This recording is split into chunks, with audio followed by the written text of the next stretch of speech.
Hello everyone, this is CK Misra and you are watching RR classes. Today we have a very interesting chapter of class 10 chemistry, carbon and its compound. Most of the students complain me that it is very difficult chapter and we can't get this chapter very well, but no, it is difficult. I know it is difficult, but not impossible. You can do very well in the examination if you follow me and work hard.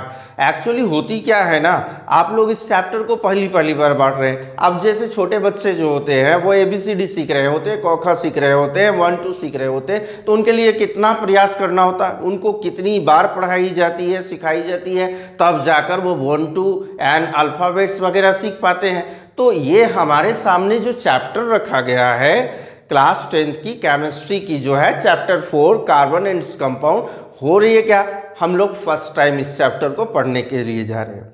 Science में और भी अलग अलग chapter हैं, जैसे कि electricity को ले लें, रिप्रोडक्शन को ले लें, लाइफ प्रोसेस को ले लें एंड अदर जो चैप्टर हैं हम लोग प्रीवियस क्लास में कहीं ना कहीं पढ़े हैं, इसलिए वो हम लोगों को क्या है जाना पहचाना लग रहा है और हम लोगों को जो है इजी लग रही है। लेकिन कार्बन एंड इट्स कंपाउंड जो है ये पहला चैप्टर है क्लास 10th के अंदर, जो हम लोग फर्स्ट टाइम क्लास 10th में ही पढ़ रहे हैं, इसके पहले हमने कभी नहीं पढ़ा है।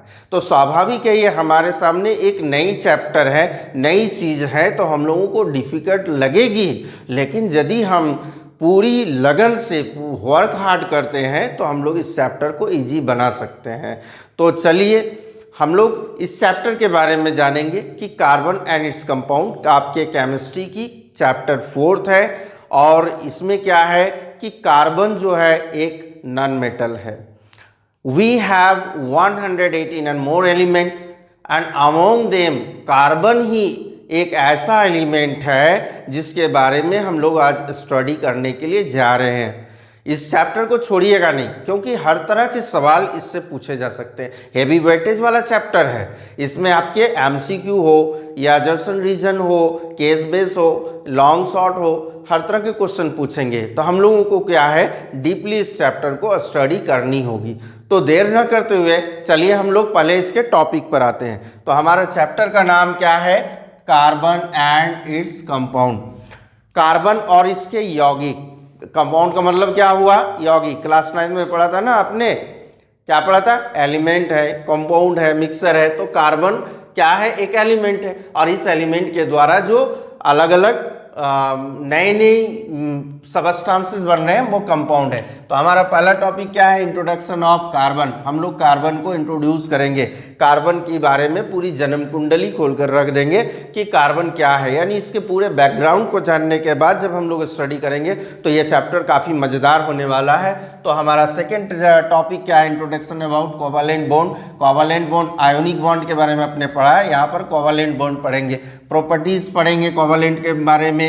इसके बाद वर्सटाइल नेचर ऑफ कार्बन पढ़ना है, कैटनेशन, टेट्राकोवैलेंसी, आइसोमेरिज्म, पॉलीमराइजेशन, ये चार जो मेथड है, ये चार तरीके हैं जो कार्बन बहुत सारे कंपाउंड फॉर्म कर लेते हैं। इसके बाद कार्बन के अलग अलग रूपों के बारे में पढ़ेंगे, जैसे आपके डायमंड है, ग्रेफाइट है, फुलरिन के बारे में, सैचुरेटेड अनसैचुरेटेड हाइड्रोकार्बन क्या है इनके बारे में पढ़ेंगे, functional group, homogenous series, coal and petroleum पढ़ा है आपने पहले भी, इंपॉर्टेंस ऑफ हाइड्रोकार्बन, जैसे इंपॉर्टेंट हाइड्रोकार्बन में एथेनॉल, एथेनोइक एसिड के बारे में पढ़ेंगे और at last soap and detergent के बारे में पढ़ेंगे।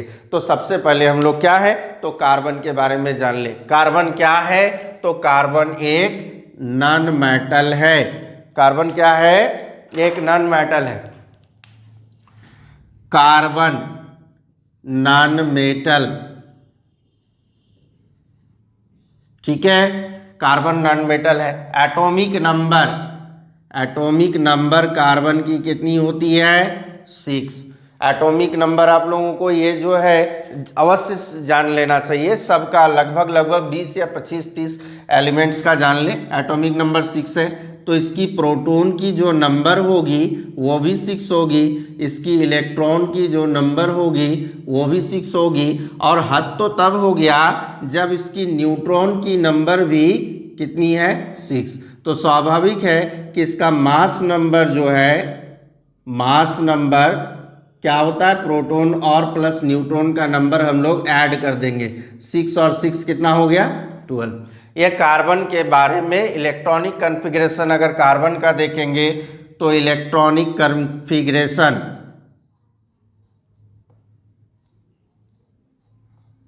कॉन्फ़िगरेशन तो पहले वाले सेल में 2 और दूसरे वाले सेल में 4 इलेक्ट्रॉन होंगे। दूसरा वाला सेल माने इसका आउटर मोस्ट सेल होगा।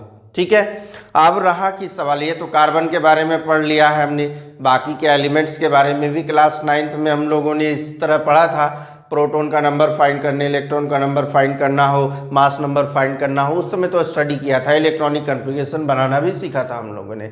अब देखिए यहाँ पर जो कार्बन का ये जो देख रहे हैं ये ऑर्बिट है, ये इसका न्यूक्लियस, न्यूक्लियस में क्या है आपका प्रोटॉन और न्यूट्रॉन। ये बेसिकली जो होता है वो पॉजिटिव चार्ज, प्रोटॉन जो होता है पॉजिटिव चार्ज, और इसके जो ऑर्बिट है इस ऑर्बिट में क्या है इलेक्ट्रॉन मूव कर रहा होता है।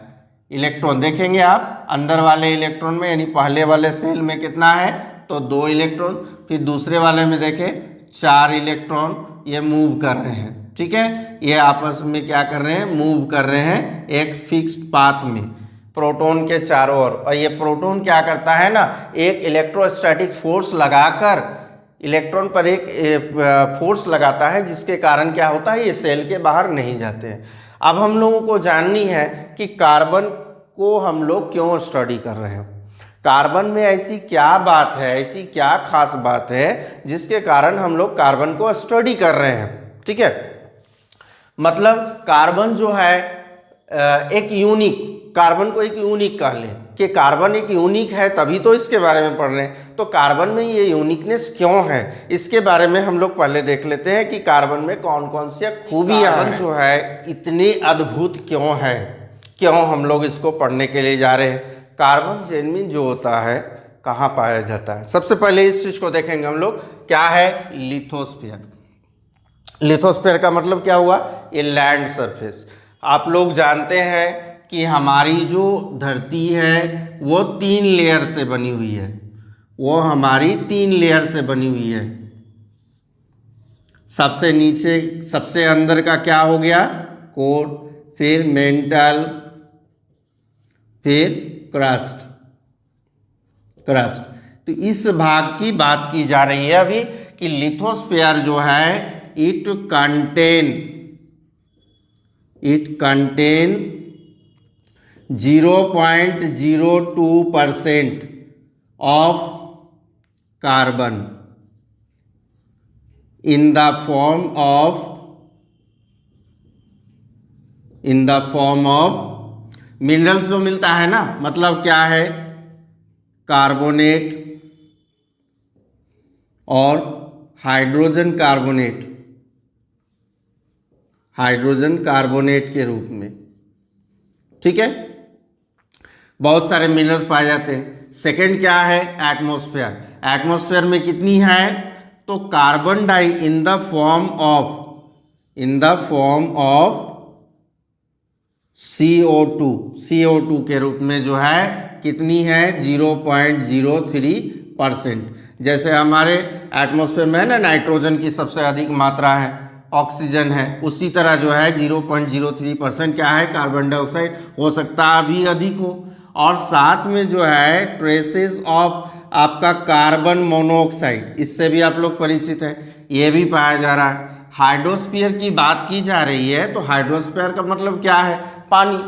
हाइड्रोस्फीयर का मतलब जहाँ पानी पाई होती है, जहाँ वाटर होती है, तो वाटर में तो H2O होता है, तो वो कार्बन का कहाँ बना हुआ।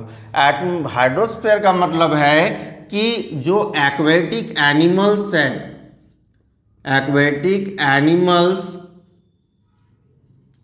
ठीक है, और कुछ ऐसे सॉल्ट्स भी हैं, सॉल्ट्स भी, तो जिसमें कि आपका कार्बन पाया जाता है, वो अलग अलग फॉर्म में। जैसे एक्वेटिक एनिमल का जो सेल होता है ये आपका कैल्शियम कार्बोनेट का बना होता है, कैल्शियम कार्बोनेट का बना होता है, तो है ना इसमें ये क्या है कार्बन है।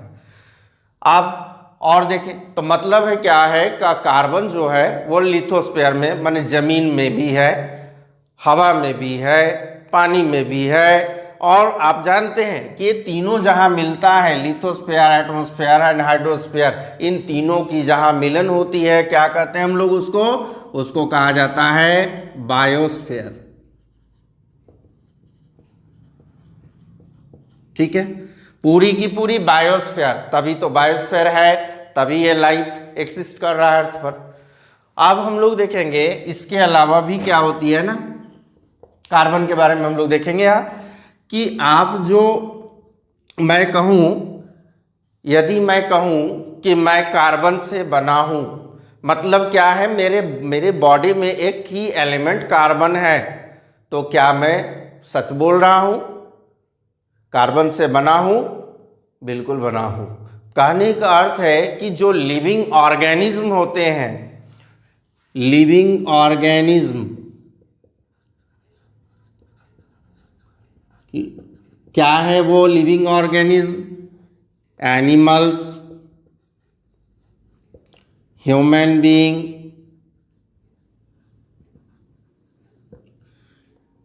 इवन अगर हम माइक्रो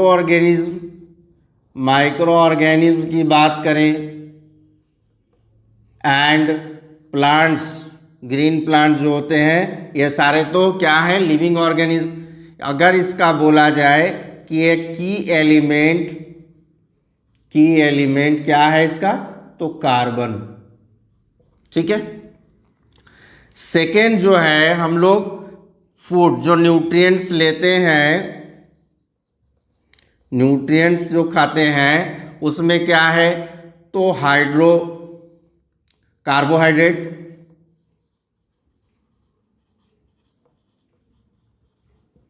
फैट, प्रोटीन,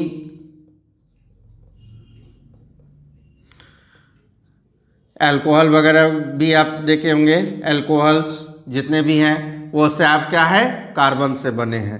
तो ये दो हो गया। थर्ड नंबर क्या है कि आप लोग जो फ्यूल हैं, मोस्टली फ्यूल्स जो आप लोग यूज करते हैं, जिन फ्यूल क्या है, वे सबस्टांस जो कंबसन होने के बाद हीट एंड लाइट रिलीज करते हैं, यानी एनर्जी देते हैं। तो mostly fuels are made of carbon. मतलब जैसे किरोसिन की बात कीजिए, petrol, diesel, LPG, cow dung, wood, coal, ये सारे क्या है, इसमें की एलिमेंट कार्बन है। लिविंग ऑर्गेनिज्म कार्बन के बने हैं, जितने न्यूट्रिएंट्स हम लोग ले रहे हैं उनमें कार्बन है, और मोस्टली जो फ्यूल्स है वो कार्बन के ही हैं। कार्बन है तभी वो जलता है, बर्न होता है, और हम लोगों को हीट एंड एनर्जी देती है। इसके बाद आप लोग ये जानते हैं कि अभी का जो एज चल रहा है, इसको प्लास्टिक एज कहा गया है।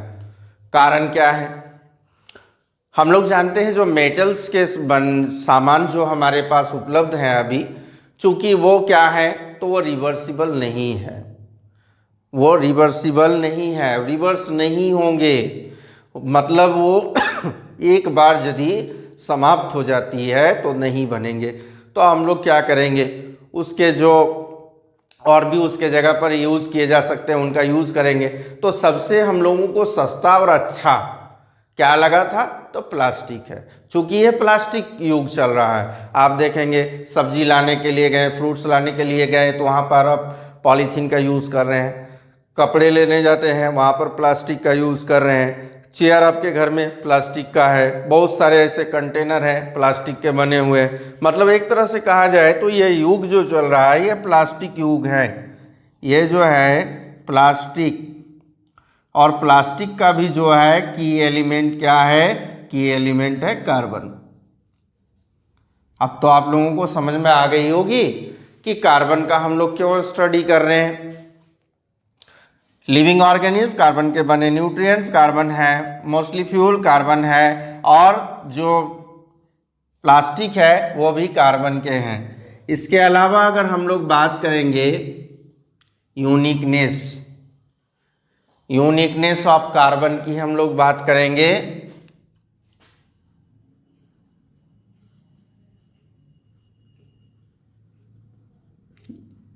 क्या है यूनिकनेस,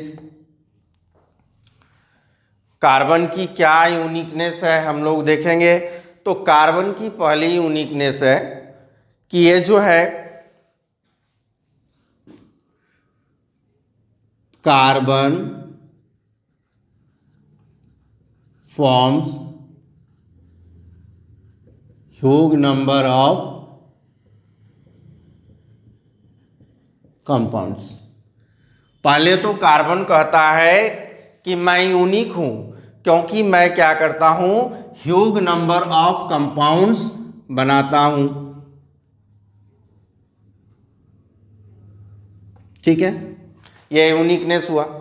दूसरा कहता है, तो इसमें क्या बड़ी बात है, बाकी के जो हमारे पास एलिमेंट है वो भी तो बना सकते हैं, वो भी ह्यूज नंबर ऑफ कंपाउंड्स बना सकते हैं। हम लोगों ने ना इनके कार्बन के कंपाउंड्स को काउंट किया है, ना अदर एलिमेंट के कंपाउंड्स को काउंट किया, तो हम लोग कैसे जानेंगे, क्या बिलीव होगी, इसमें यूनिकनेस बोलने वाली क्या चीज़ है।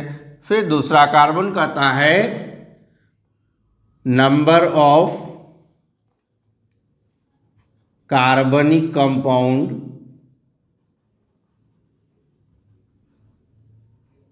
is more than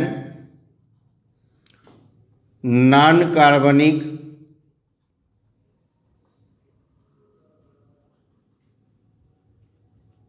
compounds.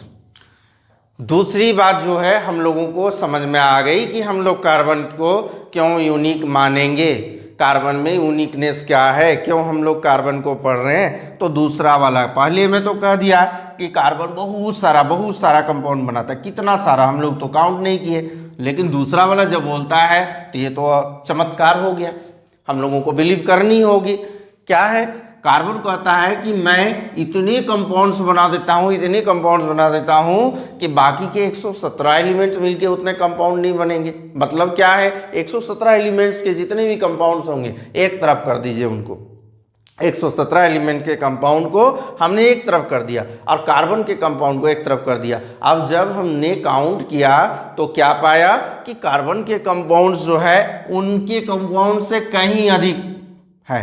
ठीक है, मतलब number of carbon compounds greater है नॉन कार्बन कंपाउंड। क्लियर हो गया? ठीक, अब ये वाली बात मुझे पसंद आई, यूनिकनेस वाली। थर्ड नंबर क्या है ना, कहा गया कि ए separate branch of chemistry is based on carbon. Chemistry क्या है, तो केमिस्ट्री साइंस की एक पार्ट है और इसको फर्दर जो है 3 पार्ट में हम लोगों को पढ़नी है।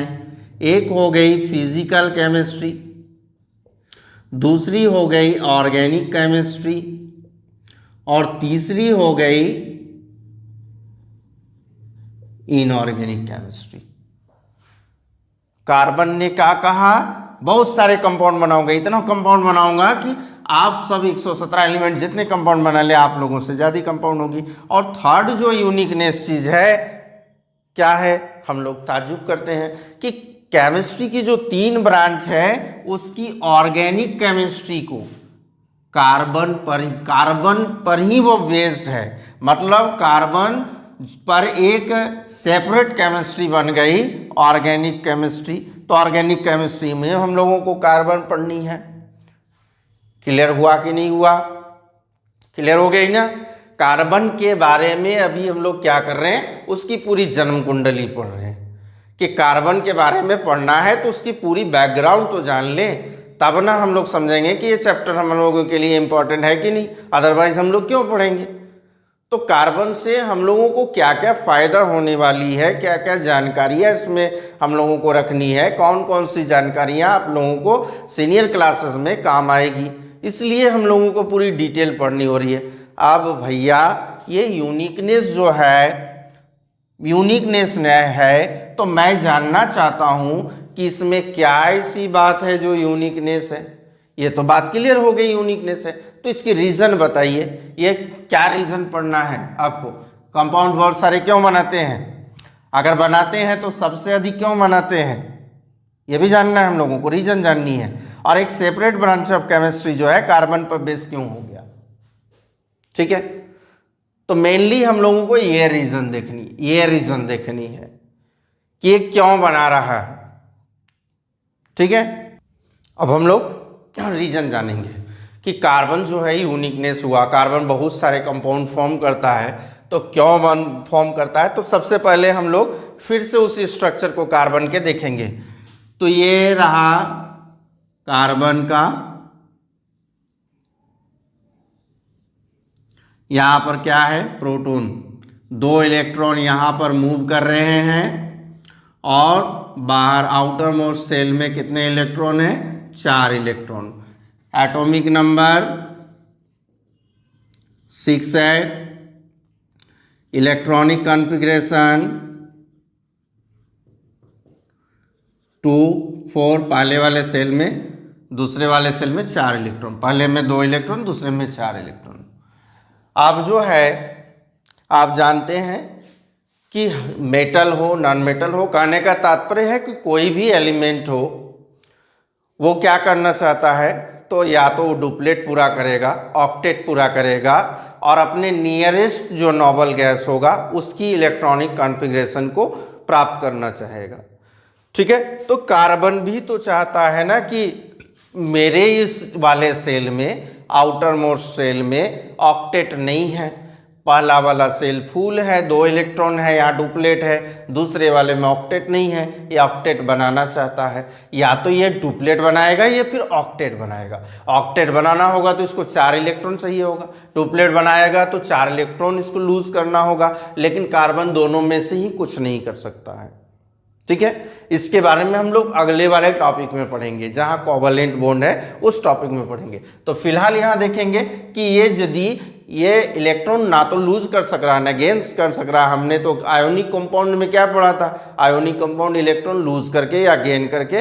कंपाउंड बनाता है। बहुत सारे एलिमेंट है, 2 या 2 से अधिक एलिमेंट इलेक्ट्रॉन लूज करते हैं या गेन करते हैं, कंपाउंड बनाते हैं। तो ये क्या करेगा, ये तो ना गेन कर रहा ना लूज कर रहा, चुपचाप बैठा, कोई और रीजन से ये कर रहा होगा। ये क्या करता है ना, कोवैलेंट बॉन्ड बनाता है। इसके बारे में हम लोग फर्दर पढ़ेंगे। फिलहाल यूनिकनेस देखेंगे, मतलब यूनिकनेस क्या है कि वाई कार्बन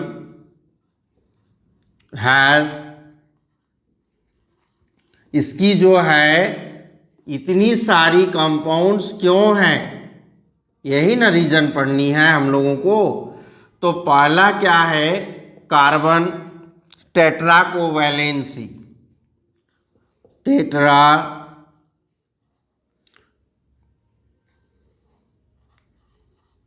कोवैलेंसी। दूसरा क्या है,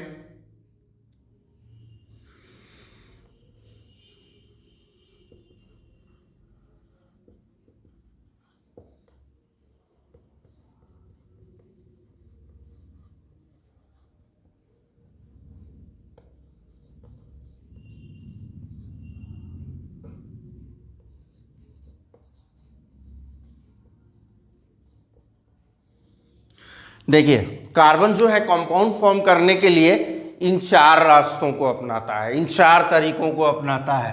पहली ये टेट्रा, टेट्रा का मतलब होता है 4, ठीक है। जैसे मैथ में भी आपने पढ़ा होगा ना कि एक यदि रहता है तो हम लोग क्या बोलते हैं, एक टर्म होता है तो मोनो बोलते हैं। तो यहाँ पर क्या हो गया, 1 रहने पर बैलेंसी यदि 1 हो तो मोनो, 2 हो तो डाई हो जाएगा, 3 हो तो ट्राई हो जाएगा। उसी तरह 4 वैलेंसी, यहाँ पर जो ये 4 है इसके कारण क्या है, तो कार्बन जो है टेट्रावैलेंट है, टेट्रावैलेंट एलिमेंट, नॉन मेटल।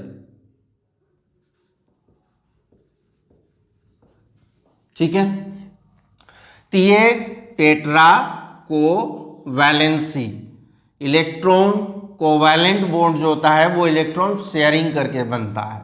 ठीक है, लूज नहीं किया, गेन नहीं किया, तो इलेक्ट्रॉन शेयर करके ये अपने साथ दूसरों के साथ ये क्या करेगा, कंपाउंड फॉर्म करेगा। कैटिनेशन क्या है, तो सेल्फ लिंकिंग प्रॉपर्टी जो होती है कार्बन की, जैसे कार्बन के साथ सिंगल बॉन्ड से, डबल बॉन्ड से, ट्रिपल बॉन्ड से, इस तरह जो है जुड़ के लंबे लंबे चेन बना लेता है। लंबे लंबे चेन बनेंगे तो बहुत सारे कंपाउंड, ये क्या हुआ, ये catenation, self linking property of carbon. इसके बाद हम लोग आइसोमेरिज्म के बारे में भी स्टडी करेंगे। तो आइसोमेरिज्म क्या है, तो एक ही मॉलिक्यूलर फॉर्मूला होगा ना, मॉलिक्यूलर फार्मूला सेम होगा, लेकिन आप देखेंगे कि कार्बन जो है एक ही मॉलिक्यूलर फार्मूला से डिफरेंट डिफरेंट स्ट्रक्चर बना ले रहा। ठीक है, तो डिफरेंट स्ट्रक्चर बना रहा है मतलब क्या, उसकी फिजिकल प्रॉपर्टी हो जाएगी अलग, तो वो नए तरह का कंपाउंड हो जाएगा ना, वो नया कंपाउंड हो जाएगा। जैसे मान लीजिए आपके पास आइस भी है, वाटर भी है, वेपर के रूप में भी आपने रखा, तो 3 सबस्टेंसेस हो गया, है तो एक ही चीज़, वो क्या है, H2O है। तो उसी तरह आइसोमेरिज्म के तहत हम लोग देखेंगे मॉलिक्यूलर फार्मूला सेम होते हुए भी वो स्ट्रक्चर फार्मूला अलग होने के कारण अलग अलग। पॉलीमराइजेशन क्या है, अब छोटे छोटे जो मोनोमियल्स होंगे, छोटे छोटे मोनोमियल्स होंगे, वो क्या होंगे, वो जुड़ेंगे, वो जुड़ते चल जाएंगे।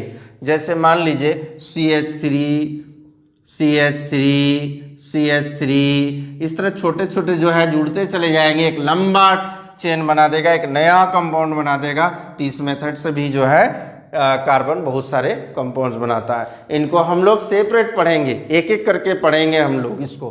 ठीक है,